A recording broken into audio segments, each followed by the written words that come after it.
Hello friends, class 10th के इस video series में आपका स्वागत है। दोस्त, आज हम लोग किसी टॉपिक पे डिस्कस करने के लिए यहाँ पे सामने नहीं आए हैं। आज हम लोग कुछ ऐसे क्वेश्चंस को डिस्कस करने आए हैं जो मेरे हाथ लगे हैं, जो कि स्टूडेंट्स के हैं, जो बच्चों के हैं, अलग अलग जगहों से बच्चों के हैं। सो इन क्वेश्चंस को हम लोग आज करने की कोशिश करेंगे। आज टोटल हम लोग बहुत ज़्यादा इम्पॉर्टेंट क्वेश्चन 8 क्वेश्चंस को करने की कोशिश करेंगे। 8 के दम को दिखाएंगे यहाँ पे झंडी। जो क्वेश्चंस बच्चों के मन में उलझे हुए हैं, उन अनसुलझे क्वेश्चंस को सुलझाने की कोशिश करेंगे।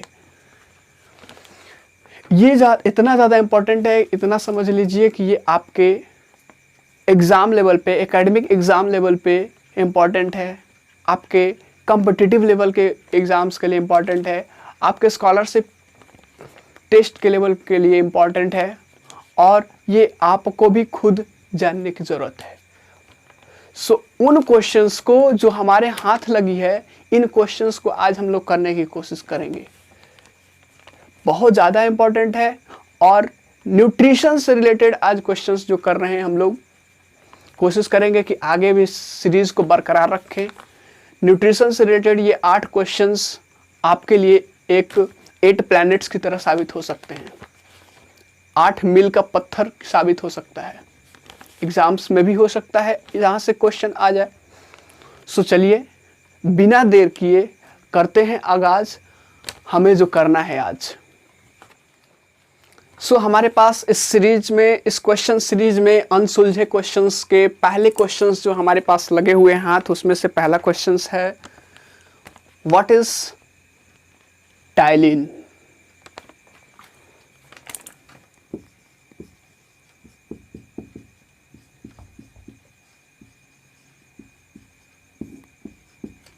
और इन क्वेश्चंस को पूछने वाले थोड़ा सा नाम ज़्यादा है, सो मैं एक दो बच्चे का नाम लूँगा यहाँ पे।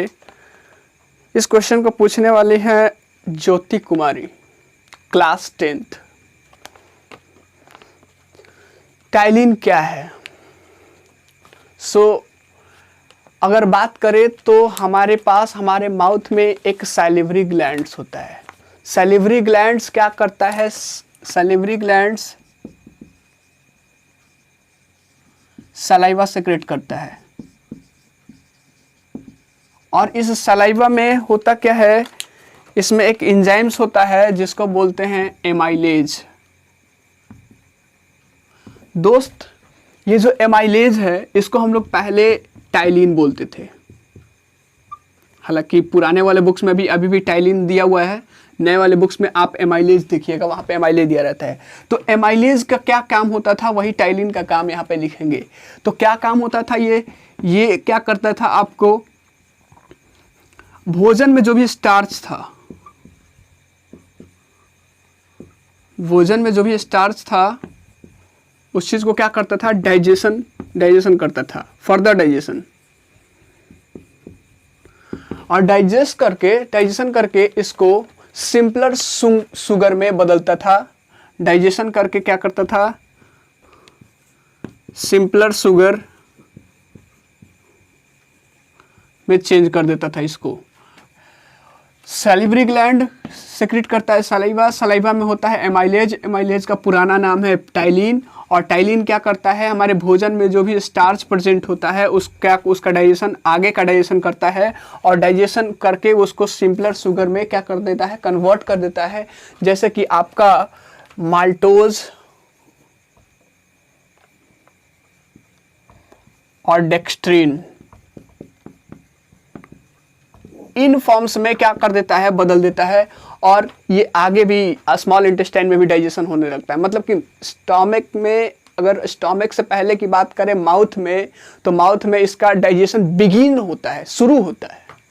सो टाइलिन्स का अगर फंक्शन आपसे पूछे तो एमाइलेज का जो फंक्शन है आप उसको लिख सकते हैं। इतना क्लियर है? चलिए, इस कड़ी में दूसरा जो क्वेश्चन हमारे पास है वो बहुत ही कॉमन बेसिक क्वेश्चन है, और वो क्वेश्चंस है, what criteria can be used to decide whether something is alive. कह रहा है कि ऐसा क्या क्राइटेरिया होंगे जिससे आप डिसाइड कर लेते हो कि वो चीज जिंदा है, वो चीज लाइव है। बहुत आसान सिंपल सवाल है, क्वेश्चंस इंपॉर्टेंट है। तो कह रहा है कि क्या चीज होगा, क्या ऐसा क्राइटेरिया आप देख लिए उसको कि आप उसको डिसाइड कर दिए कि वो अलाइव है, जिंदा है। कैसे आप उसको लिविंग कह सकते हैं, कैसे किसी और को लिविंग नॉन लिविंग कह सकते हैं। तो जरा गौर से सुनिएगा। अगर आप न्यूट्रिशन का आपने शुरू से अंत तक वीडियोस अगर देखा है, आप लोगों ने नहीं देखा है वो बात अलग है, और देखा है तो बहुत अच्छी बात है। तो वहाँ पे शुरू में क्या होता है कि न्यूट्रिशन जैसे ही शुरू होता है, आपका चैप्टर लाइफ प्रोसेस जो होता है, आपका पहला चैप्टर लाइफ प्रोसेस है, और लाइफ प्रोसेस जैसे ही शुरू होता है तो वहाँ पे कुछ टर्म्स एंड कंडीशन दिए होते हैं। लिविंग का डिफिनीशन दिखाया होता है, लिविंग क्या होता है, लिविंग होने के लिए क्या क्या कंडीशंस चाहिए, वो सारे के सारे अगर कंडीशन सेटिस्फाई करता है तो उसको हम लोग लिविंग कह सकते हैं। वो कंडीशंस क्या है उसको देखते हैं। पहली चीज, किसी भी ऑर्गेनिज्म को लिविंग होने के लिए, किसी भी थिंग्स को लिविंग होने के लिए पहला चीज होना चाहिए उसके में मूवमेंट होना चाहिए।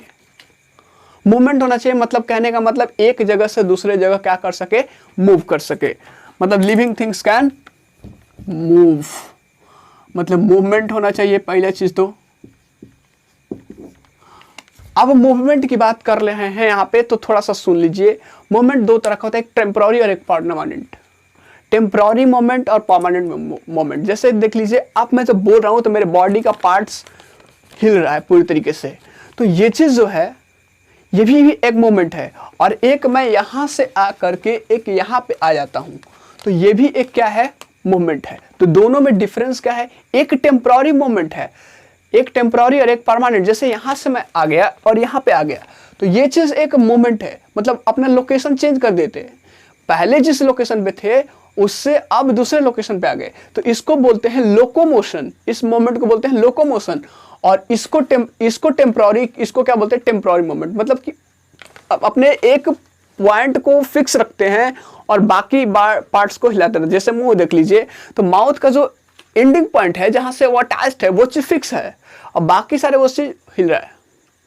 या फिर हाथ देख लीजिए, ये फिंगर्स जहां से अटैच्ड है वो फिक्स है, वहां पे पूरी तरह से जुड़ा हुआ है, और यहाँ इधर से उधर अपना डायरेक्ट डिस्टेंस ट्रेवल कर रहा है, फिर वहीं पे वो आ जा रहा है। तो प्लांट्स लिविंग, सर प्लांट्स तो मूवमेंट नहीं करता है, बिल्कुल करता है। प्लांट्स के पार्ट्स देख लीजिए, हिलता है, एक ही जगह पे है लेकिन वो हिलता है कि नहीं हिलता है, तो ये चीज मोमेंट शो करता है, ये टेम्पररी। दूसरी चीज क्या चाहिए कि वो लिविंग हो जाए। दूसरी चीज होना चाहिए कि उसको भोजन की जरूरत होनी चाहिए, न्यूट्रिशन होना चाहिए, न्यूट्रिशन जरूरत होनी चाहिए, न्यूट्रिशन के प्रोसेस को फॉलो करना चाहिए। मतलब कि उसको भोजन की जरूरत हो, वाटर की जरूरत हो, और आपके ऑक्सीजन, जो भी चीज़ है जीने के लिए जो भी चाहिए, भोजन चाहिए हमें, तो वो चीज़ होना चाहिए। न्यूट्रिशन जो डिफिनीशन हम लोगों ने पढ़ा है न्यूट्रिशन का, जो चैप्टर स्टार्ट किया, तो वहाँ से वो चीज़ होना चाहिए, तब जाके वहाँ पे दूसरी चीज़ वो लिविंग कह सकते हैं।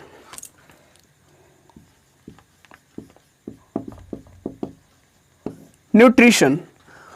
तीसरी चीज यहाँ पे बात करेंगे, तो आप देखे होंगे कि हम लोग जब छोटे थे, तो हम लोग का जब जन्म हुआ था तो एक छोटा सा बच्चा था। उसके बाद धीरे धीरे एज के साथ साथ क्या हो रहे हैं, बढ़ रहे हैं, हमारा हाइट बढ़ रहा है, इसको बोलते हैं ग्रोथ।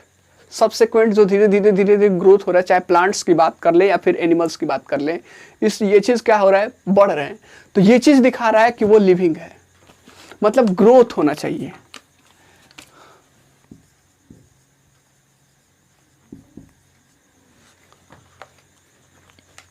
चौथी चीज, सर भोजन ले लिए, न्यूट्रिशन ले लिए, उससे एनर्जी जब तक नहीं मिली तब तक हमें कैसे हम लोग काम कर पाएंगे बॉडी को, कोई भी ऑर्गेनिज्म। रेस्पिरेशन होना चाहिए।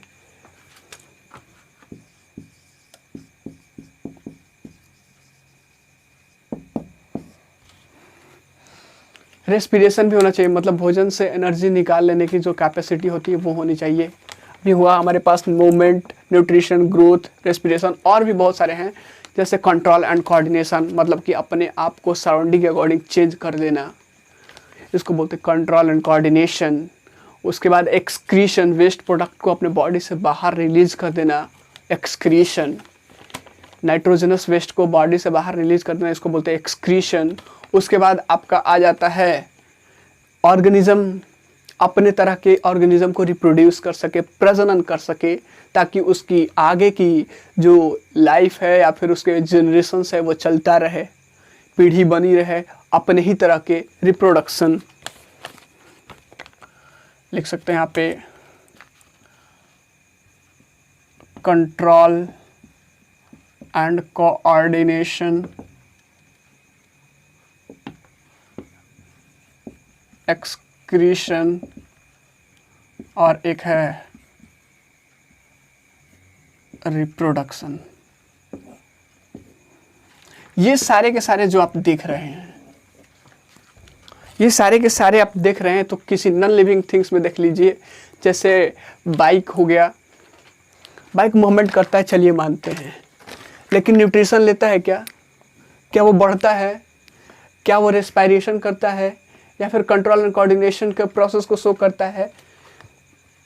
सराउंडिंग के अकॉर्डिंग, सराउंडिंग के चेंज होने के अकॉर्डिंग अपने आप को चेंज करता है, एक्सक्रीशन करता है, या फिर रिप्रोडक्शन करता है? इसमें से कुछ नहीं करता है, सो उसको बोलते हैं नॉन लिविंग। ये मारकर इसमें से कुछ नहीं करता है, इसको बोलेंगे नॉन लिविंग। अगर नहीं कर रहा है तो वो नॉन लिविंग है, और अगर कर रहा है तो वो लिविंग है। इन सारे के सारे चीज़ को बोलते हैं life processes, life processes activity. एक हर इंसान को, हर लिविंग को ये करने की ज़रूरत होती है। ये सारे के सारे लिविंग ऑर्गेनिज्म करते हैं। मूवमेंट प्लांट्स भी करते हैं, न्यूट्रिशन भी करते हैं, ग्रोथ भी करते हैं, respiration, control and coordination, excretion और रिप्रोडक्शन, सारे के सारे प्रोसेसेस करते हैं। सो ये रहा आपके दूसरे क्वेश्चन का आंसर। इसको पूछा है ज्योति ने, बहुत आसान क्वेश्चन था, चलिए कोई बात नहीं। हाँ, लेकिन इंपॉर्टेंट था, ये बहुत बेहतर है। और एक चीज, questions, to ask question, the ability to ask question should be raised, हमेशा बढ़नी चाहिए, ताकि आपका जो कॉन्फिडेंस है, जितना आपने स्टडी किया है, न्यूट्रिशन जो पूरा का पूरा प्रोसेस, न्यूट्रिशन का चैप्टर खत्म हो चुका है, रेस्पिरेशन एंड की तरफ है, सो इतना तक ये चीज़ जो स्टेप आउट कर लिया गया है, जो आपका कदम उठा लिया गया, जो पढ़ा दिया गया है, वो चीज़ को स्टडी करने के बाद आप क्वेश्चंस करनिए। क्वेश्चंस करने के दौरान क्या होगा, आपका कॉन्फिडेंस आएगा। सारे के सारे चैप्टर पढ़ने से मतलब नहीं है, ठीक है, पढ़ा एक चीज़ सही है, सिलेबस कंप्लीट हुआ। अब क्या कीजिए, उससे रिलेटेड सारे के सारे क्वेश्चंस सामने रखिए। अब उन क्वेश्चंस को करने की कोशिश कीजिए। वो क्वेश्चंस क्या करेंगे, आपके मन में एक अजीब तरह की हलचल लाएंगे, एक अजीब तरह के एक्साइटमेंट लाएंगे। वो क्वेश्चंस देख करके आपके मन में ये आने लगा, यार ये तो क्वेश्चंस आना चाहिए। अगर मान लीजिए आप क्वेश्चंस नहीं पूछ पाते हो, तो सामने वाले को देख करके, अगली बार से देख करके ये चीज़ आपके मन में होना चाहिए, यार ये मैंने क्वेश्चंस क्यों नहीं पूछा, पूछना चाहिए था। सो वो क्वेश्चंस क्या करता है, आपको क्वेश्चंस पूछने से या फिर क्वेश्चंस करने से आपके मन में जो हेजिटेशन होता है, जो ये चीज़ होता है कि वो कर नहीं पाऊंगा या फिर मेरे से हो जाएगा, तो वो उस चीज़ का टेस्ट हो जाता है। अगर क्वेश्चंस बन गया तो बहुत अच्छी बात है, आपका जो कॉन्फिडेंस और बढ़ जाएगा। अगर नहीं बन पा रहा है तो वो चीज़ पता चल जा रहा है कि वहाँ पे जो रोग है आपके बॉडी में, आपके में जो कमी है, वो चीज़ बाहर निकल के आ रहा है, और उसके अकॉर्डिंग आप अगली बार से काम कर सकते हैं। सो क्वेश्चंस पूछिए। चलिए, तीसरा क्वेश्चंस है, what do you mean by dental formula. बहुत बहुत इंपॉर्टेंट क्वेश्चंस, हालांकि आसान आपको दिखेगा, लेकिन हालांकि इंपॉर्टेंट क्वेश्चंस है।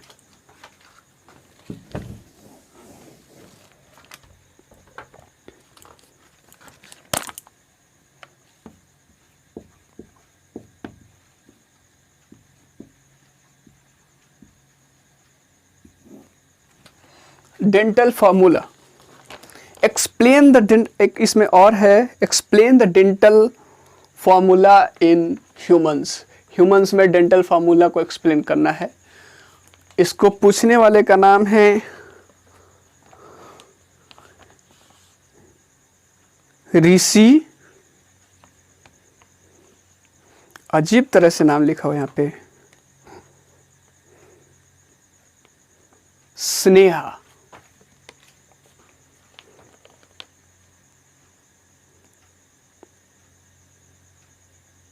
संदीप और सारे नाम है, सो वो देखेंगे जो भी लिखे हैं, बहुत बढ़िया। 3 लोगों ने इस क्वेश्चंस की डिमांड, 3 लोगों का मैंने नाम लिया है और डिमांड है कि डेंटल फार्मूला बता दिया जाए और डेंटल फार्मूला ह्यूमंस में किस तरीके से होता है वो चीज़ एक्सप्लेन कर लिया जाए। चलिए देखते हैं डेंटल फार्मूला। डेंटल मतलब आपका डेंटिस्ट याद आ रहा है आपको, डेंटिस्ट नाम सुने होंगे आप, कॉलगेट के प्रचार में भी डेंटिस्ट बार बार सुने होंगे। डेंटल मीन्स होता है दांत से रिलेटेड। डेंटल फार्मूला क्या है सुन लीजिए, आसान है, बहुत आसान है।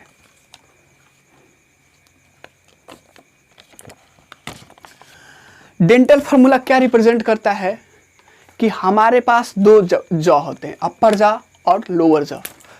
हमारे माउथ में होते हैं अपर जॉ, लोअर जॉ।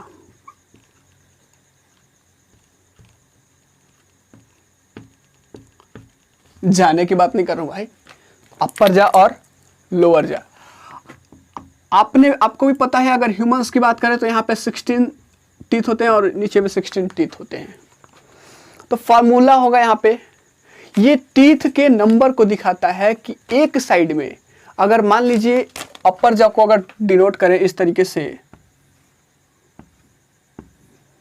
अगर ऊपर वाले जॉ को इस तरीके से और लोअर वाले जॉ को इस तरीके से डिनोट करें सपोज, तो यहाँ पे ये एरिया में जो होता है आपका टीथ डिस्ट्रीब्यूटेड होता है पूरी तरीके से। तो कह रहा है कि डेंटल फार्मूला क्या होता है, तो एक साइड में या फिर अपर जॉ की लेते हैं या फिर लोअर जॉ की लेते हैं, सिर्फ समझाने की कोशिश करते हैं। इसको 2 साइड में डिवाइडेड करते हैं, left side right side, 2 side में। तो एक साइड में नंबर ऑफ टीथ कौन सा कितने तरह का है, मतलब बहुत सारे टीथ, बहुत सारे टाइप्स का टीथ होता है। टाइप्स ऑफ टीथ मेनी होता है, बहुत सारे होता है। बहुत सारे जो होते हैं, जो टीथ होते हैं, उसके नंबर को डिनोट करता है यहाँ पे कि एक जॉ में या फिर एक साइड में, माउथ के एक साइड में कौन सा टीथ का टाइप कितना होता है। और इस चीज को डिनोट करने के लिए हम लोग जिस तरीके से होल नंबर का यूज करते हैं, जिस तरह से होल नंबर बनाते हैं 1 होल 2/3, इस तरीके से यहाँ पे करेंगे। लेकिन अगर ह्यूमंस की बात करते हैं, ह्यूमंस का स्पेशली बात किया जा रहा है ह्यूमंस के डेंटल फार्मूला की, तो ह्यूमन में आपको पता है कि इंसिजर, कैनाइन, प्रीमोलर और मोलर 4 तरह के टीथ होते हैं। इंसिजर, कैनाइन, मोलर और प्रीमोलर। इंसिजर, कैनाइन,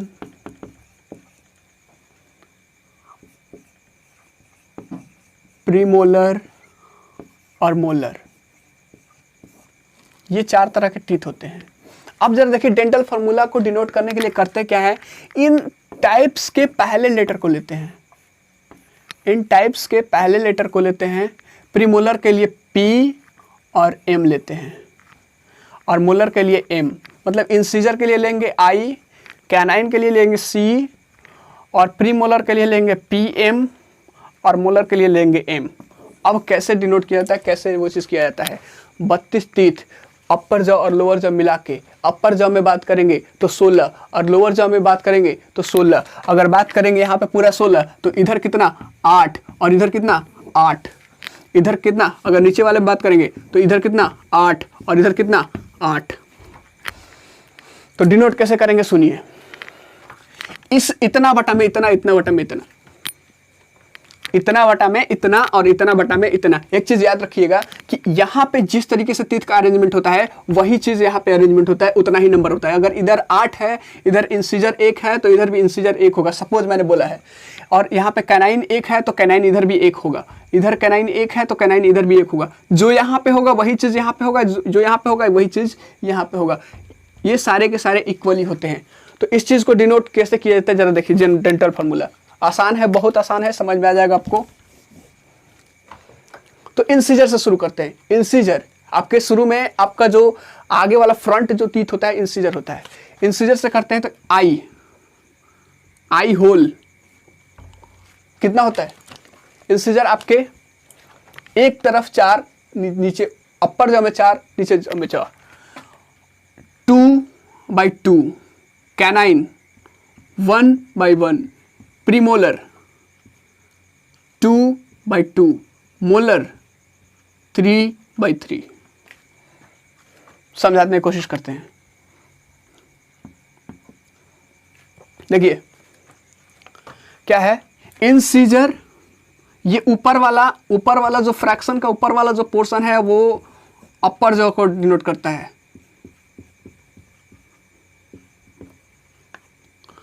और ये बटक ये जो नीचे वाला है ये लोअर जॉ को डिनोट करता है, और यहाँ पे जो है ये आपका first letter of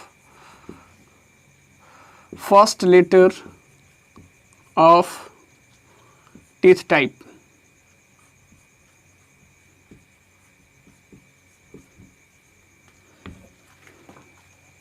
types of teeth. अब यहाँ पे आई लिख रहा है तो आई क्या है? इंसीजर। इंसीजर 2/2 मतलब यहाँ पे 2 और यहाँ पे 2, अपर में 2, लोअर में 2। क्लियर है? यहाँ पे कैनाइन 1/1, कैनाइन मतलब इंसीजर के बगल में, ये आपका क्या हो गया? इंसीजर हो गया कितना? 2 इधर। यहाँ पे क्या होगा? एक कैनाइन होगा, कैनाइन 1 अपर में 1 और लोअर में 1, अपर जॉ में 1, लोअर जॉ में 1, अपर जॉ में 1 और लोअर जॉ में यहाँ पे इंसीजर के बगल में। यहाँ पे भी इंसीजर के बगल में होगा, जस्ट बगल में, तो यहाँ पे इंसीजर के बगल में ही होगा, इधर नहीं होगा। अब देखिए इंसीजर के बाद में आता है प्रीमोलर। अरेंजमेंट के हिसाब से मैंने किया है वहाँ पे प्रीमोलर। प्रीमोलर कितना? प्रीमोलर 2, मतलब कहने का मतलब यहाँ पे इंसीजर 2, कैनाइन 1, तो प्रीमोलर यहाँ पे कितना? 2। अगर प्रीमोलर यहाँ पे 2 तो यहाँ पे कैनाइन है आपका, अच्छे से थोड़ा सा दिखा देते हैं आपको।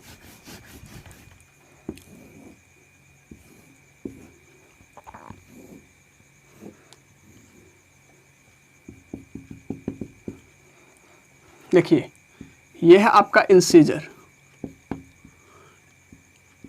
इंसीजर 2, यहाँ पे इंसीजर 2, अपर में 2, लोअर में 2। ये लोअर जॉ है आपका, ध्यान दीजिएगा, ये लोअर जॉ को मैंने डिनोट किया है और ये अपर को डिनोट किया है। यहाँ पे कैनाइन है 1, तो यहाँ पे भी कैनाइन 1 होगा। कैनाइन अपर जॉ में 1, लोअर जॉ में 1। दूसरी चीज़ बात करते हैं तो प्रीमोलर। प्रीमोलर यहाँ पे होगा ना, तो प्रीमोलर कितना यहाँ पे? अपर जॉ में 2, तो लोअर जॉ में भी यहाँ पे 2। प्रीमोलर। मोलर यहाँ पे लास्ट में मोलर आता है 3, तो यहाँ पे भी लास्ट में यहाँ पे मोलर आएगा 3, मतलब 3। अब जरा जोड़िए, 2, 1, 3, 4, 5, 6, 7, 8। अब 8 इधर, तो 8 इधर होगा, 8 इधर हो गया तो 8 इधर होगा कि नहीं होगा? बेशक होगा, क्योंकि इक्वल नंबर में शेयरिंग होता है। तो अपर जॉ बट्टा में लोअर जॉ, तो यहाँ पे क्या हुआ? अगर बात करें तो आधा अपर जॉ को दिखाया गया है और आधा लोअर जॉ को दिखाया गया है। तो अगर 2 से मल्टीप्लाई कर देते हैं तो ये चीज़ पूरा का पूरा हो जाएगा कि नहीं हो जाएगा? 2 से मल्टीप्लाई अगर कर देंगे तो पूरा का पूरा हो जाएगा कि नहीं? मतलब आधा आधा दिखाया गया है तो 2 से मल्टीप्लाई अगर इधर वाला पूरा आ जाएगा ना। तो ये होता है आपका डेंटल फार्मूला। मतलब डेंटल फार्मूला को अगर क्लियर लिखे तो 2i 2/2, c 1/1, PM 2/2 और M 3/3।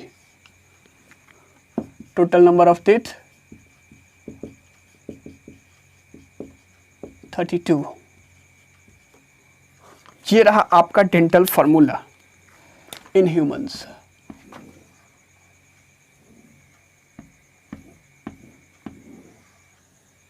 बहुत ज़्यादा इंपॉर्टेंट है, आपके क्लास 10th में भी आ सकता है, 12th में तो पढ़ना ही है इस चीज़ को आसानी से, आराम से। 11th में है, सॉरी, तो ये चीज़ पढ़ना पड़ेगा यहाँ पे। ये है आपका डेंटल फार्मूला ह्यूमंस में। कैसे, देखिए, ये अपर जॉ लोअर जो मैंने इंडिकेट किया है वो सारा का सारा चीज़ मैंने आपको प्रोसेस समझ में आ गया होगा। पूरे के पूरे अगर जबड़े को बात करें, यहाँ पे जो टीथ का जो यहाँ पे अरेंजमेंट होता है ऊपर में और नीचे में, तो नीचे 16 होता है और ऊपर 16 होता है। अगर बीच से डिवाइड कर दे उसको तो एक साइड इधर और एक साइड इधर, तो इधर 8 और इधर 8, नीचे वाले में, ऊपर वाला में 8 और 8, 8 8 16, 8 तो जो का 32 हो जाएगा इधर से। तो इधर से इधर जो होगा 8 जो बीच में से सेपरेशन करेंगे, जो इधर होगा वही क्या होगा, इधर होगा। वही इधर जो होगा वही चीज़ क्या होगा, इधर होगा। सेम टू सेम जिस तरीके से अरेंजमेंट है उस तरीके से, और इधर जो भी है वो इधर होगा। मतलब कि अब कहने का मतलब इंसीजर यहाँ पे है तो इधर कहाँ पे होगा, जस्ट यहीं पे इंसीजर होगा। इंसीजर यहाँ पे होगा, उसके बाद कैनाइन होगा, उसके बाद प्रीमोलर होगा और उसके बाद मोलर होगा। तो ये चीज़ रहा आपका डेंटल फॉर्मूला, और उतना ही नंबर में। तो डेंटल फॉर्मूला क्या है, एक साइड में आपके माउथ के एक साइड में नंबर ऑफ टीथ क्या है अपर जॉ में और लोअर जॉ में, उस चीज को डिनोट करता है डेंटल फॉर्मूला।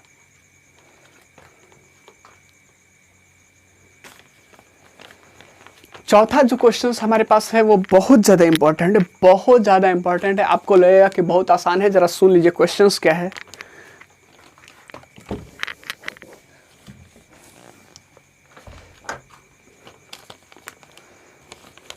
चौथा क्वेश्चंस को पूछा है निधि ने, निधि क्लास 10th।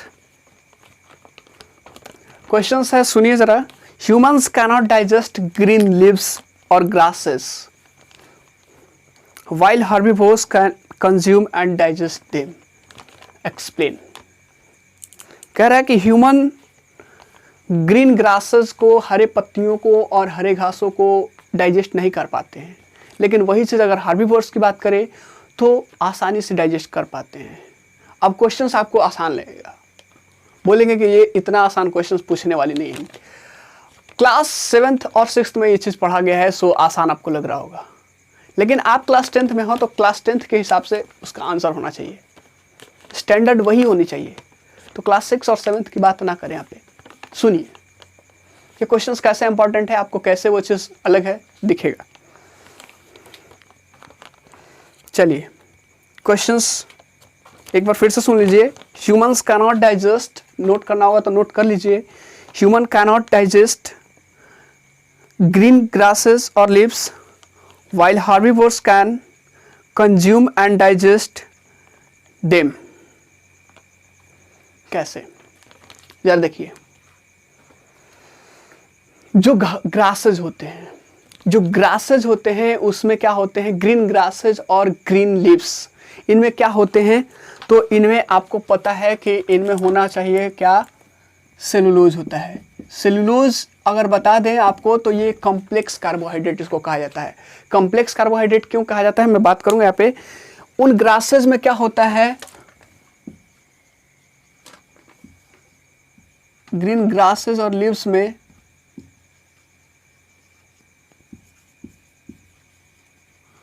सेलुलोज होता है, और इस सेलुलोज में होता है आपका बीटा ग्लूकोज। अब थोड़ा सा आपको समझ में आ रहा होगा क्या होता है बीटा ग्लूकोज यूनिट, जो कि डाइजेशन करने में काफ़ी मेहनत लगता है। और हमारे ह्यूमंस बॉडी में बात करें, ह्यूमन डाइजेस्टिव सिस्टम में हमारे बॉडी सिर्फ अल्फा ग्लूकोज को डाइजेस्ट कर सकता है। कौन सा कर सकता है, ह्यूमन डाइजेस्टिव सिस्टम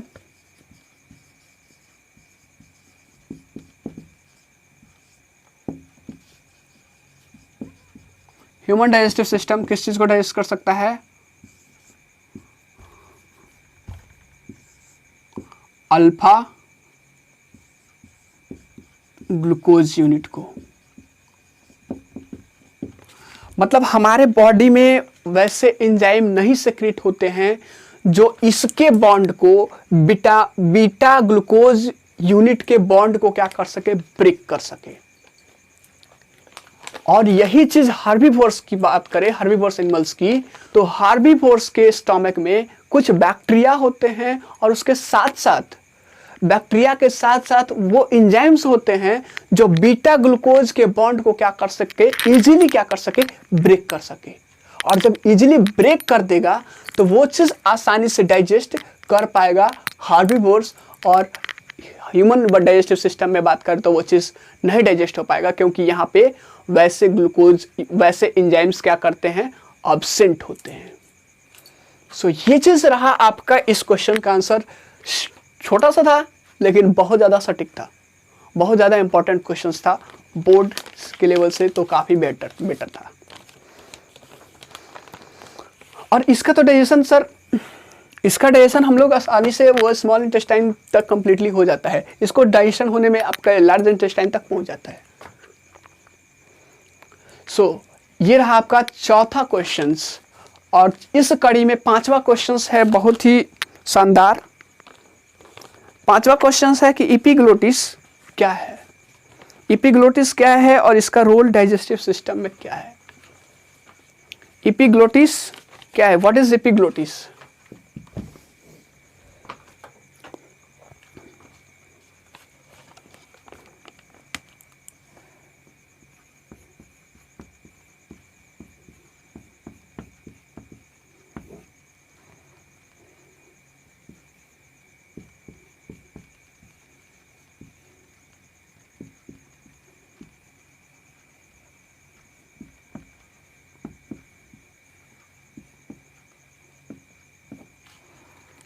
एपिग्लोटिस क्या है और उसका डाइजेस्टिव सिस्टम में रोल क्या है? सुनिए, आपके जहां पे टोंग खत्म होता है, जहां पे टोंग स्टार्ट, कहने का मतलब इन द सेंस वहां जहां से ओरिजिनेट करता है, जहां से शुरू होता है टोंग, उस जगह पे होता है वॉइस बॉक्स या फिर लैरिंक्स।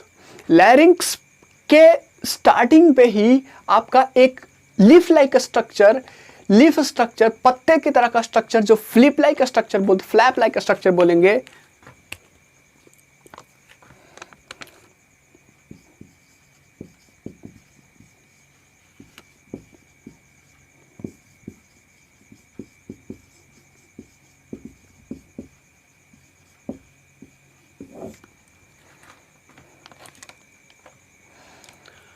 कहां पे होता है ये चीज? तो आपका एट लैरिंक्स, लैरिंक्स के पास ये होता है आपका एपिग्लोटिस। मस्कुलर होता है,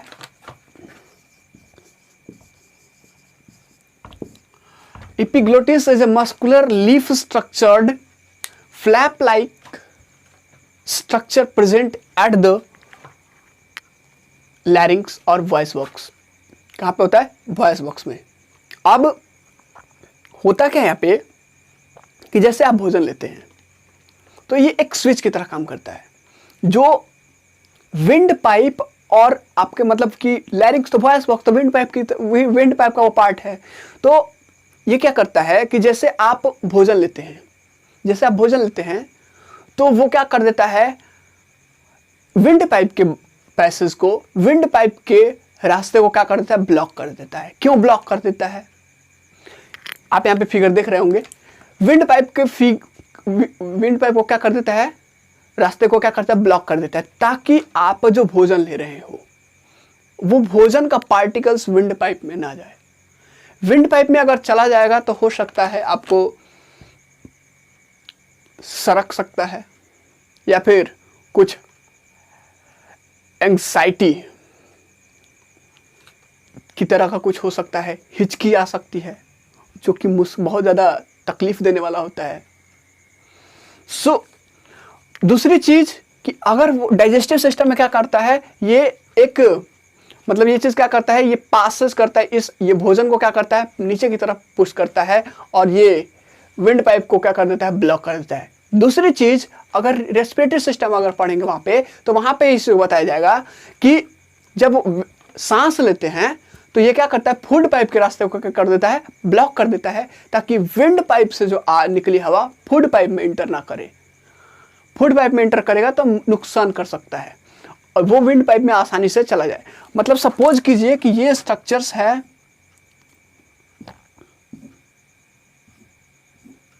तो इस स्ट्रक्चर पे यहां पे रहता है, ये आपका विंड पाइप है और ये आपका फूड पाइप है। मान लीजिए जब भोजन यहां से आ रहा है, जब भोजन यहां से आ रहा है तो इस रास्ते को यहां पे ब्लॉक कर देगा, इस रास्ते को क्या कर देगा, इसको ब्लॉक कर देगा, और ब्लॉक करने का मतलब इसको रास्ते को बंद कर देगा, और इधर से आपका भोजन आसानी से नीचे चला जाएगा। लेकिन जब आप भोजन सांस ले रहे हो तो इसको क्या कर देगा, ब्लॉक कर देगा, और इधर की तरफ आ जाओगे। कहा जाता है कि खाते समय, खाते वक्त ज़्यादा कस के हंसना नहीं चाहिए, क्योंकि जब हंसोगे तो दोनों तरफ से वो चीज़ कंफ्यूज हो जाएगा, और वहाँ पे आपको सरक सकता है आसानी से, आपको बहुत ज़्यादा वो चीज़, ये खांसी आ सकती है, जिसकी वजह से आपको नुकसान भी हो सकता है। ये होता है आपका epiglottis. Epiglottis is a muscular leaf structure, flap like structure present at the क्या, larynx. It just acts as a switch which allow the passage of food during eating, and closes the passage of wind, and during respiration, during breathing, it closes the pathway of food pipe, due to which the passage of air can easily enter the lungs. ये है आपका epiglottis. इस questions को पूछने वाले का नाम यहाँ पे डिस्कस नहीं है, सो यहाँ पे इसके नाम की चर्चा नहीं कर पाएंगे। तो ये रहा आपका पांचवा क्वेश्चंस, पांचवा अनसुलझा सवाल, जिसको सुलझाने की कोशिश किया गया यहाँ पे।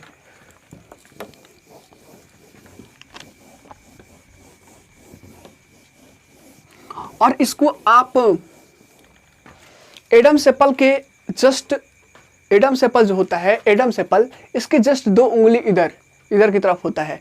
आप इसको आप ऑटोमेटिकली ऑब्जर्व कर सकते हो। आप क्या करोगे, मुंह पूरी तरह से खोल लेना, और टॉर्च हो या फिर कोई और चीज़ हो तो उसको जला लेना, और आप जब मुंह में देखोगे तो इस तरह का स्ट्रक्चर कुछ दिखेगा यहाँ पे, वहाँ इस तरह से थोड़ा सा स्ट्रक्चर, इसका पूरा पार्ट्स नहीं दिखता है, छोटा सा पार्ट इसका इस तरीके से दिखता है।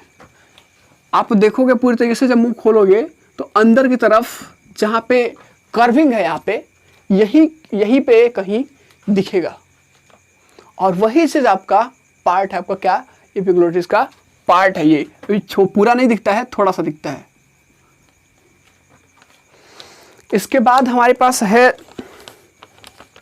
Question number 6। What are the function of different types of salivary glands in human body? Human body में अलग अलग तरह के जो सैलिवरी ग्लैंड्स होता है उसका फंक्शन क्या है, बिल्कुल बहुत ज़्यादा अच्छा क्वेश्चन है। क्वेश्चन तो बहुत ज़्यादा इम्पोर्टेंट है। इसको पूछने वाले का नाम है Rishiraj and Roshan, class 10th।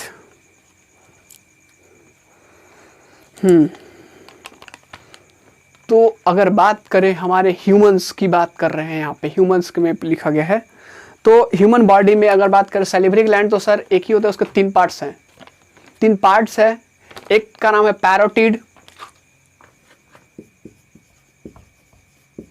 Parotid gland, दूसरा का नाम है सब मैंडिबुलर,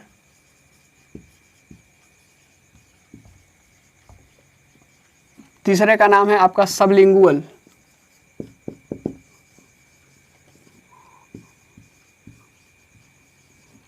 अब जरा सुनिए क्या होता है। आपको भी पता है कि जो सैलिवरी ग्लैंड होता है एक्सोक्राइन ग्लैंड होता है। खैर नहीं अगर पता है तो चलिए उसको पढ़ना है आपको कंट्रोल एंड कोऑर्डिनेशन में। सो देखते हैं क्वेश्चंस का आंसर क्या होगा। 3 तरह के आपके पास ग्लैंड्स हैं और तीनों सैलिवरी ग्लैंड है तो बेसिक बात है कि सैलिवा का सेक्रेशन करेगी। क्या यही फंक्शन है? नहीं, तीनों सैलिवा का सेक्रेशन करेंगे, लेकिन यहाँ पे जो सैलिवा का सेक्रेशन होगा वो उसका फंक्शन होगा आपका मास्टिकेशन, सेक्रेट करेगा सलाइवा। सलाइवा का फंक्शन यहाँ पे होगा मास्टिकेशन एंड स्वैलोइंग, मतलब चबाना और निगलना। मतलब भोजन के साथ जो लार जो होता है, सलाइवा होता है, मिक्स हो जाता है, जिसकी वजह से वो उसको सॉफ्ट बनाता है, मॉइस्ट कर देता है, वो इसका काम है। ये मास्टिकेट करता है, चबाने में मदद करता है। दूसरी चीज़ निगलने में मदद करता है, निगलने में मदद करता है। और इस सलाइवा में होता है आपका एमाइलेज, जो हम लोग टाइलिन पहला क्वेश्चन के बात किए वहाँ पे, तो वो इसी में होता है आपका। और ये सबसे बड़ा, ये तीनों में से सबसे बड़ा यही पैरोटिड ग्लैंड है। पैरोटिड ग्लैंड सबसे बड़ा होता है। लेकिन अगर इसके सेक्रेशन की बात करें, ओरल कैविटी में जो इसका सेक्रेशन जाता है, ओरल कैविटी का दूसरा नाम माउथ कैविटी जिसको बोलते हैं आप लोग, माउथ कैविटी में जो इसका सेक्रेशन जाता है आपका 15 से 20%, सिर्फ 15 से 20% इसका सेक्रेशन आपके ओरल कैविटी में जाता है पैरोटिड डक्ट के थ्रू। किसके थ्रू? थ्रू, या फिर आप यहां पे लिख सकते हैं वाया। पैरोटिड डक्ट के थ्रू इसका जो सेक्रेशन सलाइवा सेक्रेट करता है, उसमें आपका होता है ये उसमें आपका होता है आपका एमाइलेज। और ये चीज़ क्या करता है आपका ये मास्टिकेशन का काम करता है, स्वेलोइंग का काम करता है। उसके साथ साथ ये डाइजेशन में ये ब्रेक डाउन करता है, स्टार्च को ब्रेक डाउन में मदद करता है। ये चीज़ तो इसका मतलब आपको फंक्शन पता ही है। इसका जो सेक्रेशन होता है ये 15 से 20% ये सलाइवा का सेक्रेशन करता है। पूरे टोटल जितना सैलिवरी ग्लैंड सेक्रेट करता है उसका 15 से 20% पैरोटिड ग्लैंड सेक्रेट करता है। और ये पैरोटिड डक्ट के थ्रू आपका माउथ कैविटी में आता है।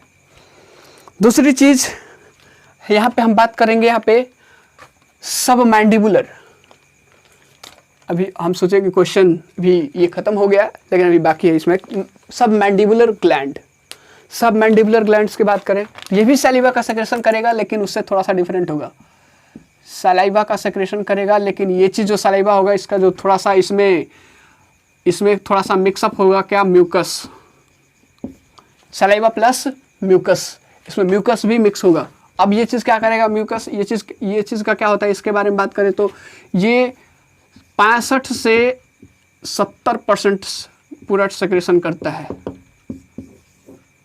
65 से 70% टोटल सैलिवरी ग्लैंड्स का जो सेक्रेशन होता है उसका 65 से 70% अकेले हिस्सा इस सब मैंडिबुलर ग्लैंड्स का होता है। हालांकि ये इससे छोटा होता है, ये इससे छोटा होता है, लेकिन फिर भी इसका परसेंटेज जो है आपका ज़्यादा होता है। और म्यूकस का तो पता है आपको, वॉल्स को प्रोटेक्ट करता है। सो ये चीज़ है आपका सब मैंडिबुलर ग्लैंड्स का सेक्रेशन, जो सैलिवा सेक्रेट करता है उसका ये चीज़ फंक्शन। अब म्यूकस का बताने की जरूरत नहीं है कि म्यूकस का मतलब क्या होता है, म्यूकस का पार्ट्स क्या है, क्योंकि आपने डाइजेस्टिव सिस्टम में वहाँ पे हम लोगों ने देखा था। तीसरी चीज़ सबलिंगुअल ग्लैंड। सबलिंगुअल ग्लैंड का क्या होता है इसको भी देख लेते हैं। सबलिंगुअल ग्लैंड्स आपका इसमें जो ये भी सैलिवा का सेक्रेशन करता है, लेकिन ध्यान दीजिएगा इसमें टोटली म्यूकस होता है।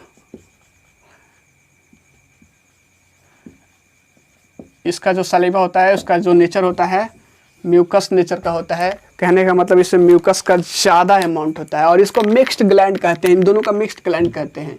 क्यों? अब जरा से देखिएगा, यहाँ पे इसमें म्यूकस है, इसमें म्यूकस है, इससे मिक्स किया मिल रहा है, और यहाँ से सलाइवा, दोनों का मिल रहा है। क्यों? अब फंक्शन देखिए, इसका बहुत ज़्यादा फंक्शन है। फंक्शन क्या है आपका? पहली चीज़ तो प्रोटेक्शन करता है। कैसे करेंगे प्रोटेक्शन? बात करते हैं। डाइजेशन करता है और दूसरी चीज आपका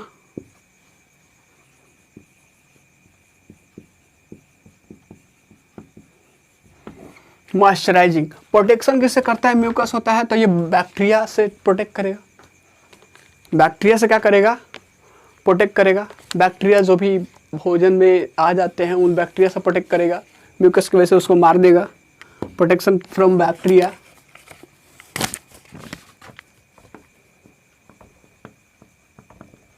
दूसरी चीज डाइजेशन, कार्बोहाइड्रेट का डाइजेशन में मदद करेगा।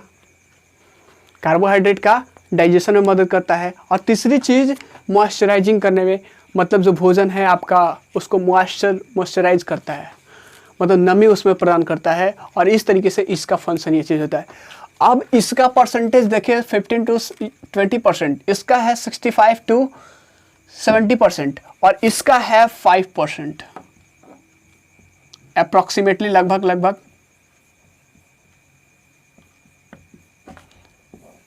जो आपके एड्रिनल ग्लैंड, ये क्या सॉरी ये ओरल कैविटी में जो जाते हैं वो लगभग 5%। 15 to 20 ये आपका हो गया 80 और ये 5 to 10% है। एक्चुअली 5% यहाँ पे कहीं कहीं मेंशन रहता है, कहीं कहीं 5 to 10%, तो वो चीज़ आपका परसेंटेज यहाँ पे होता है। सो ये चीज़ रहा आपका सैलिवरी ग्लैंड्स के डिफरेंट टाइप्स के फंक्शन। एक चीज़ और, क्वेश्चंस लास्ट 2 क्वेश्चंस अभी और हमारे पास हैं, 7 क्वेश्चन नंबर और 8 क्वेश्चन नंबर। हाँ, सब मैंडिबुलर ग्लैंड्स को सब मैक्सिलरी ग्लैंड्स पहले बोला जाता था, याद रखिएगा। सब मैक्सिलरी ग्लैंड्स आपके मन में आ रहा होगा तो उसको याद रखिएगा। सब मैंडिबुलर ग्लैंड आप नाम रखिएगा क्योंकि नाम बदल जा चुका है। क्वेश्चन आता है, एक है आपके पास, what is the role of saliva in the digestion of food. Question को पूछने वाले हैं सौरभ कुमार। सौरभ शायद एक क्वेश्चन पहले भी पूछ चुके हैं, नहीं पहले क्वेश्चन है। सौरभ कुमार का क्वेश्चन है कि सलाइवा का रोल क्या है, सलाइवा का क्या रोल है भोजन के डाइजेशन में। सर ये चीज़ हमने डिस्कस किया पहले में। सलाइवा क्या करता है? सलाइवा सेक्रेट करता है सैलिवरी एमाइलेज। सलाइवा को सेक्रेट करने वाला होता है आपका salivary gland. Salivary gland secrete करता है सैलिवा, और सैलिवा में होता है आपका सैलिवरी एमाइलेज। और ये अल्टीमेटली इसका फंक्शन क्या होता है आपका? To begin the digestion of starch in the mouth. क्या कर काम होता है? सैलिवा का फंक्शन हम लोगों ने देख लिया कि ये चीज़ क्या करता है, ये सैलिवरी ग्लैंड इसको सेक्रेट करता है सलाइवा को, और सलाइवा में होता है आपका सैलिवरी एमाइलेज जिसको हम लोग टाइलिन भी बोलते हैं। और ये क्या करता है? भोजन में जो स्टार्च होता है उसका डाइजेशन शुरू कर देता है माउथ में। मास्टिकेशन में मदद करता है, स्वेलो करने में, निगलने में मदद करता है, और मॉइस्चराइज करने में मदद करता है। मास्टिकेशन, स्वैलोइंग और मॉइस्चराइजिंग, और आपका और चीज प्रोटेक्शन में भी फ्रॉम बैक्टीरिया।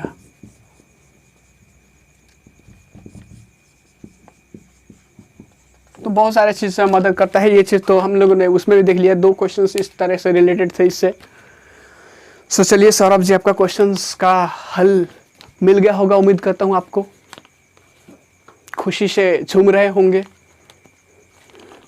चलिए अगला क्वेश्चन है हमारे पास। ये क्वेश्चंस 2 बच्चे का था और क्वेश्चंस थोड़ा सा अलग अलग तरह से था, लेकिन क्वेश्चन एक ही है, लैंग्वेज अलग था। एक बच्चे का क्वेश्चंस था, उसमें था कि एसिड का हमारे स्टमक में, ह्यूमन के स्टमक में क्या रोल है, और दूसरे का है कि ह्यूमन स्टमक में HCl का क्या रोल है। 2 बच्चे हैं यहाँ पे क्वेश्चंस जो सबसे ऊपर नाम आ रहा है वो 2 बच्चे हैं, एक ज्योति कुमारी और एक सौरभ कुमार, क्लास 10th से हैं।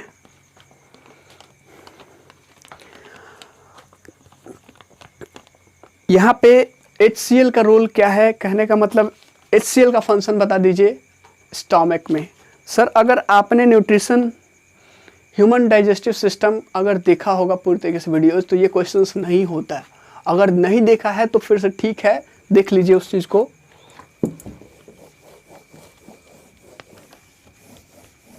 क्योंकि वहाँ पे इस चीज़ को डिस्कस किया गया है।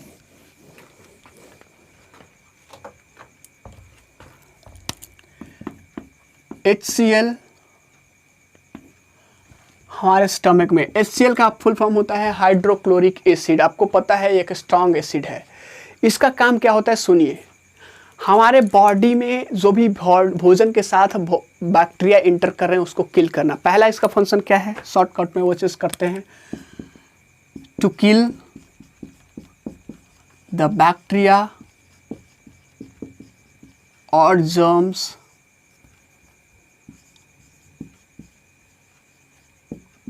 entering the stomach।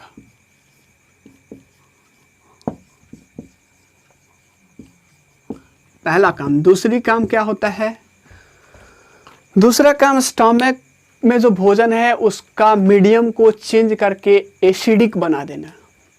एसिड है तो एसिडिक बना देगा।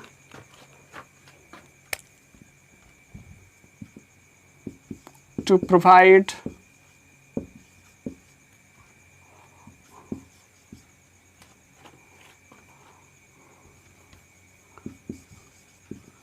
acidic medium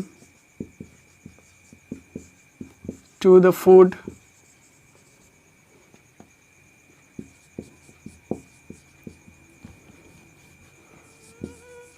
for the proper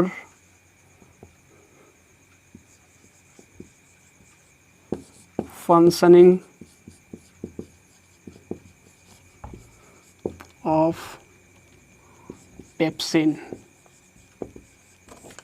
सुनिए, पहला काम तो हम लोगों ने देखिए कि जर्म्स और बैक्टीरिया जो भी हमारे बॉडी स्टमक में एंटर कर रहे हैं उसको क्या कर देना, किल कर देना, मार देना। दूसरी चीज़ इसका स्टमक में क्या फंक्शन है, तो सर आपके बॉडी में जो भोजन जाता है, जो भोजन जाता है वो चीज़ क्या होता है, ध्यान से सुनिएगा।